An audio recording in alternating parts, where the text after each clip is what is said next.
ये सारे मुद्दे हमारी महंगाई है, बेरोजगारी है, महिला सुरक्षा है, दिल्ली देश की राजधानियां यहाँ हर रोज ठाए ठाए धाए धाए होती है, इसका मुद्दा लोकसभा के सदनों में नहीं चलता। वहां मुद्दा क्या चलता है? नेहरू, इंदिरा, राजीव, सोनिया, राहुल, प्रियंका। अरे कब तक कोसोगे, कब तक कोसोगे? गले में गांठ पड़ जाएगी चीखते चीखते। ये देश के लोग हैं, ये पढ़े लिखे लोग हैं, ये सब कुछ समझते हैं, ये उस संविधान को समझते हैं कि शायद तुम शपथ लेकर भी संविधान के हर पन्ने को ना पढ़ पाए हो, लेकिन देश का हर नागरिक संविधान को पूरा पढ़ता है और पन्ने छोड़ छोड़ कर नहीं पढ़ता है। संविधान पढ़ने लगा है, पढ़ने लगा।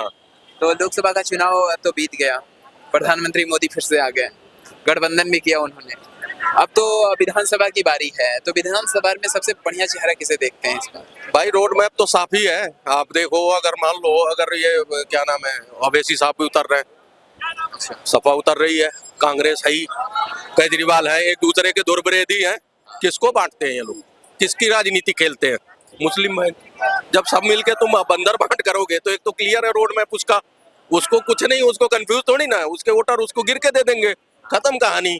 तो तुम बंदर बात तुम आपस में, वही लोकसभा में तुम्हारा बस बस बस बस सारे इकट्ठे हो गए, वही विधानसभा में क्यों नहीं मार चल रहा? हटो ना जी, उतरो उतरो, इसको उतारो, इसको स्टेज से धक्का दे के। तो वो चीजें जब देख रही है ना जनता, जनता समझ गई है कि ये विधानसभा में अब ये जो अडानी वो बोल रहे थे भाई साहब, उस मुद्दे पे उनके साथ कांग्रेस को दीवार से साथ में लगा दिया है इसको, भैया राहुल गांधी को।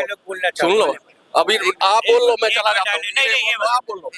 शराब पीते पीते जिसके हाथ कांप गए वो समझो केजरीवाल का सताया हुआ है। समझ रहे हो? अच्छा, तो वही कह रहा हूँ, दीवार से लगा दिया हर मुद्दे से।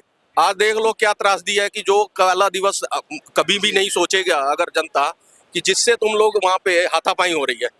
भाई तुम्हारे लिए कैराडोर है, इतने सारे वो बने हैं दरवाजे, कहीं और से जा सकते थे, लेकिन उनको दिखाना था दादागिरी, वो भी 80 साल का बुजुर्ग। करना था अपने बराबर के किसी को धक्का मारते। अगर तुम बॉडी बिल्डर हो, तैराक हो, कराटेबाज हो, इस तरह की चीजें करके अपनी लुटिया डुबो रहे हो। अपनी इज्जत की तुमने तमाशा बना के और खिलौना बने पड़े हैं। और नहीं तो और पिंकी वाड्रा को भी ले आए, वो भी उन्हीं के साथ।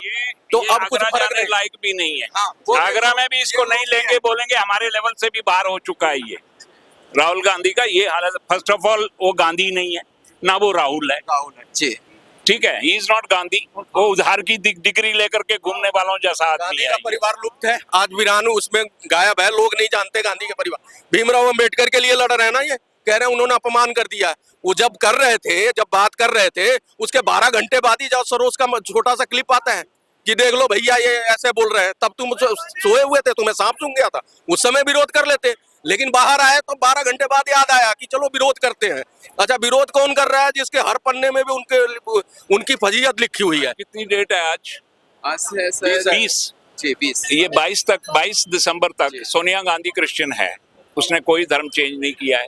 वो हिंदुस्तान की प्राइम मिनिस्टर नहीं बन सकती थी। लोग बोलते हैं कांग्रेसी है कि इसने सेक्रीफाइस किया, नहीं, उसको कभी नहीं बना सकते हैं इस देश में, वो बनेगी नहीं कभी भी। ये आप लिख के ले लो। अब्दुल कलाम को सुब्रमण्यम स्वामी ने मद्रास से फोन किया था कि गलती मत करना ये वाली।